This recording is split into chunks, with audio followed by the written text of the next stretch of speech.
Salut à toutes et à tous, c'est Azura. Aujourd'hui, on va parler d'un personnage qui a déjà eu le droit d'avoir une vidéo sur la chaîne.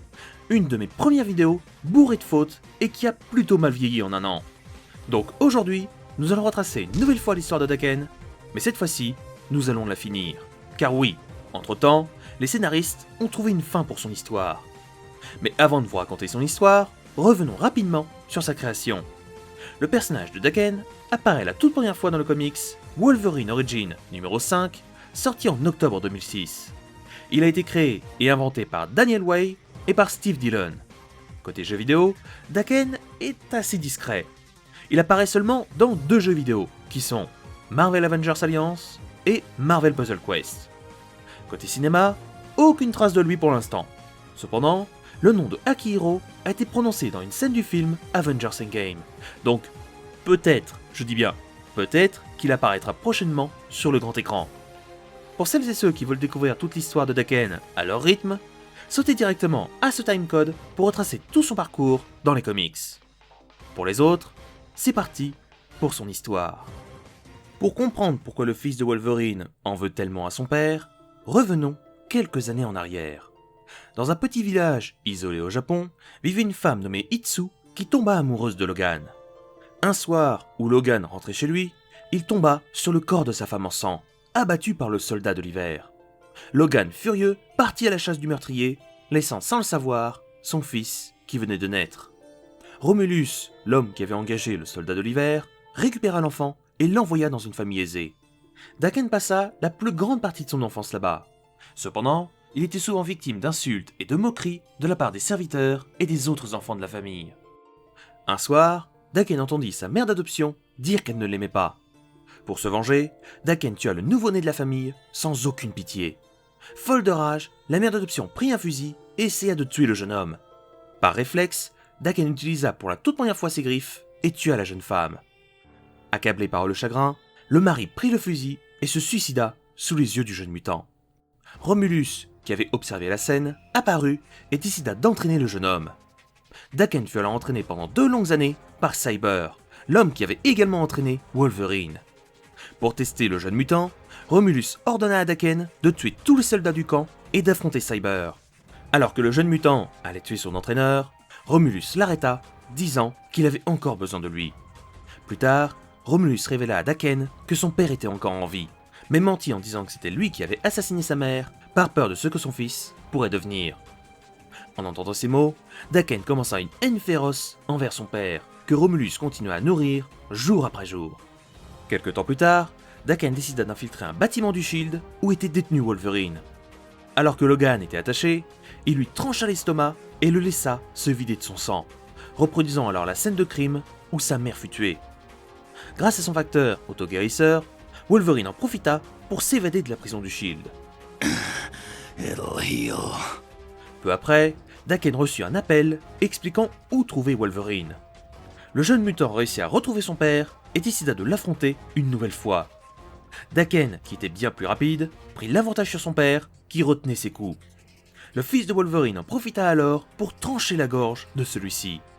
Alors que Daken allait achever son père, Cyber interrompit le combat, expliquant qu'il avait été envoyé récupérer sa cible. Malgré sa rapidité, la force brute de Cyber prit le dessus et commença à étrangler le jeune mutant. Wolverine attaqua alors Cyber afin qu'il lâche prise.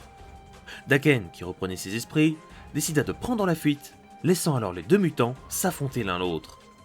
Quand Daken rentra chez Romulus, il fut battu et fouetté pour avoir essayé de retrouver son père.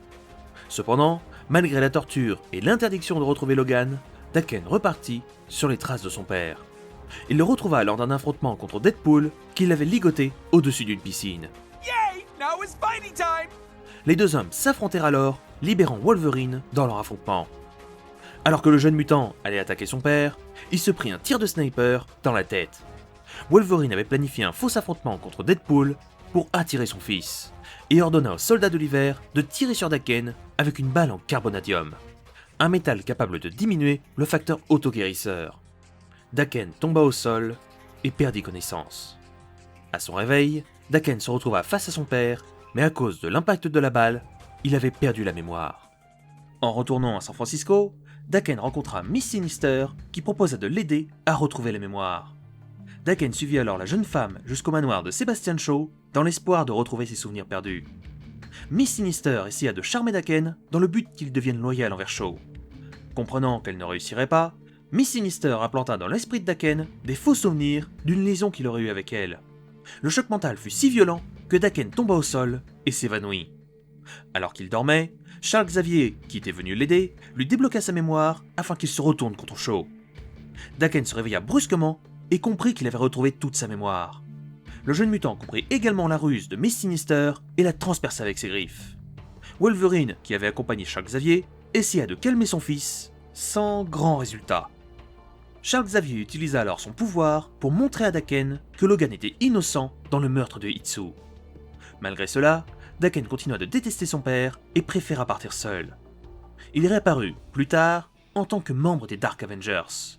Pour salir l'image des X-Men, Daken prit l'ancien uniforme de son père, ce qui provoqua la colère de Cyclope. Afin de protéger l'image des X-Men, Cyclope prévoya de le tuer avec la lame de Muramasa, une lame capable de stopper le facteur autoguérisseur. Lors d'un conflit face à Cyclope, la lame se retrouva brisée en deux. Daken récupéra le morceau brisé et décida de le faire fondre sur 2 de ses griffes. Wolverine, qui voulait empêcher son fils de fuir, se fit empaler par les nouvelles griffes, laissant alors son fils prendre la fuite. Après cela, le jeune mutant passa une longue période en tant que membre des Dark Avengers et Dark X-Men. Osborn, qui était menacé par le Punisher, décida d'envoyer Daken et plusieurs de ses hommes. Castle réussit à semer les hommes de Norman, mais tomba sur Daken, qui l'attaqua. Grâce à sa puissance de feu, le Punisher réussit à repousser Daken. Cependant, son facteur autoguérisseur le soignait de chaque blessure. Dans un ultime affrontement, Daken réussit à trancher la gorge de son adversaire. Le Punisher, qui essaya de contre-attaquer, se fit trancher les 2 bras par les griffes de Daken. Frank Castle comprit qu'il ne pourrait pas gagner ce combat. Daken démembra complètement le corps de son adversaire, avant de le jeter du haut du toit. Plus le temps passait, et plus Norman regrettait d'avoir engagé Daken, qui s'amusait à contrecarrer ses plans. Lors du siège d'Asgard, Daken eut une vision où il assassinait Osborn de sang-froid. Cependant, Daken reprit ses esprits et refusa de tuer Norman. À la fin du conflit, Daken fut le seul membre des Dark Avengers qui réussit à s'échapper. Se retrouvant de nouveau seul, le mutant fut contacté par son père afin d'en finir avec Romulus. Cependant, quand Daken apprit que Romulus allait donner tout son empire à Wolverine, Daken l'attaqua avec ses griffes. Alors qu'il allait porter le coup de grâce, Romulus disparut. Il venait d'être téléporté par la cape sous les conseils de Wolverine. Après avoir enfermé Romulus dans la dimension noire, Wolverine ordonna à la cape de faire venir son fils. Les 2 mutants s'affrontèrent alors dans un ultime combat. Come on already. Wolverine réussit à prendre l'avantage sur son fils et le poignarda avec ses griffes. Daken tomba au sol et s'évanouit. À son réveil, son père avait disparu et lui avait arraché ses 2 griffes recouvertes du métal de la lame de Muramasa. Dans l'espoir de retrouver ses griffes, Daken partit au Japon, mais tomba sur un adversaire qu'il croyait mort. Frank Castle avait été ressuscité et transformé en Franken Castle. Grâce à sa nouvelle force, le Punisher domina aisément le fils de Wolverine, qui n'eut pas d'autre choix que de prendre la fuite. Quelques mois plus tard, Daken décida de devenir le nouveau chef de la pègre de Madripoor. Là-bas, il tomba sur X-23, le clone féminin de Wolverine. Les 2 mutants s'affrontèrent dans le seul but de savoir qui était le meilleur combattant. I can't lose. Cependant, Daken et Laura, possédant chacun un talent de régénération, aucun des 2 n'arriva à prendre l'avantage.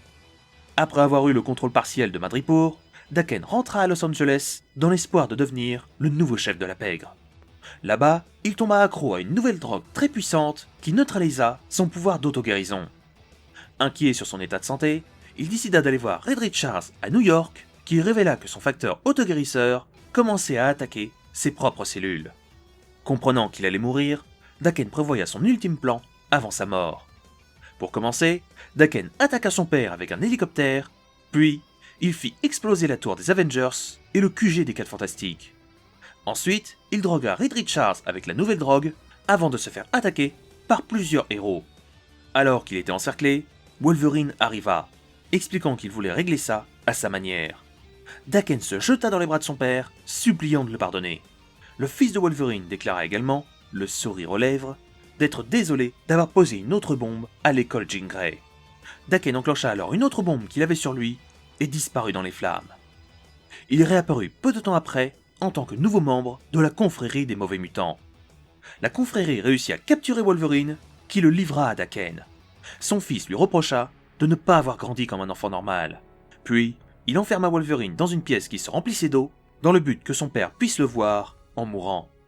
Alors que Wolverine était sur le point de mourir noyé, Deadpool, qui l'accompagnait, le sauva. Une fois réveillé, Wolverine fonça retrouver Daken. Père et fils s'affrontèrent alors dans un combat à mort. Logan prit l'avantage sur son fils et lui plaqua la tête dans une flaque d'eau.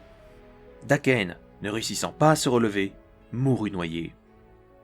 Après cela, Wolverine partit, imaginant l'enfance que son fils aurait voulu avoir. Quelques années plus tard, Daken sera ressuscité afin de devenir l'un des 4 cavaliers de la mort. Mais arrêtons-nous là pour aujourd'hui. J'en parlerai dans une prochaine vidéo.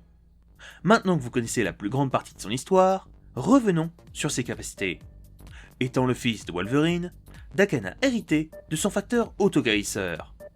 À la différence de son père, Daken possède 2 griffes au niveau de sa main et une plus longue au niveau du poignet. Côté capacité physique, Daken possède une force et une vitesse égales à un athlète de haut niveau. Il sera entraîné dès son plus jeune âge afin de devenir un combattant à main nue hors pair. Côté intelligence, Daken sait parler plusieurs langues, l'anglais, le japonais, l'espagnol et même un peu le français. Il réussira également à planifier plusieurs pièges dignes d'un grand stratège. En grandissant, Daken découvrira qu'il a la capacité de pouvoir modifier les émotions d'une personne. Il peut donc calmer une personne très agressive ou même provoquer une attraction vers une autre personne. Si vous voulez retracer son histoire, de sa naissance jusqu'à sa mort, voilà par quel comics débuter. Commençons avec le comics Wolverine volume 3, numéro 40, qui vous expliquera la mort de Hitsu. On continue avec le comics Wolverine Origin, du numéro 1 au numéro 48, qui vous dévoilera la plus grande partie de son histoire. On continue avec le comics Dark Avengers, du numéro 1 au numéro 16, où Daken rejoindra l'équipe de Norman Osborn. Poursuivons avec le comics Dark Reign, The List Punisher, où Daken tuera de sang-froid Frank Castle. On continue avec le comics Dark Wolverine, du numéro 75 au numéro 90, où Daken réglera ses comptes avec Romulus et son père. On continue avec le comics Daken Dark Wolverine, du numéro 1 au numéro 23, où Daken essaiera de devenir un chef de la pègre avant de disparaître dans les flammes. Et pour finir, tournons-nous vers le comics Uncanny X-Force, du numéro 26 au numéro 34, où Daken rejoindra la confrérie des mauvais mutants avant d'affronter son père une dernière fois. Voilà, maintenant vous connaissez presque toute l'histoire du fils de Wolverine. Si cet épisode t'a plu, n'hésite pas à t'abonner, mettre un petit pouce bleu et à le partager. Et si tu as 20 secondes à perdre, tu peux me soutenir gratuitement en regardant une petite pub sur ma page Utip. Ça me ferait vachement plaisir. Quant à moi, je vous laisse, on se retrouve la prochaine fois où on va parler d'une créature malveillante, extrêmement puissante et ancienne dans l'univers de Marvel.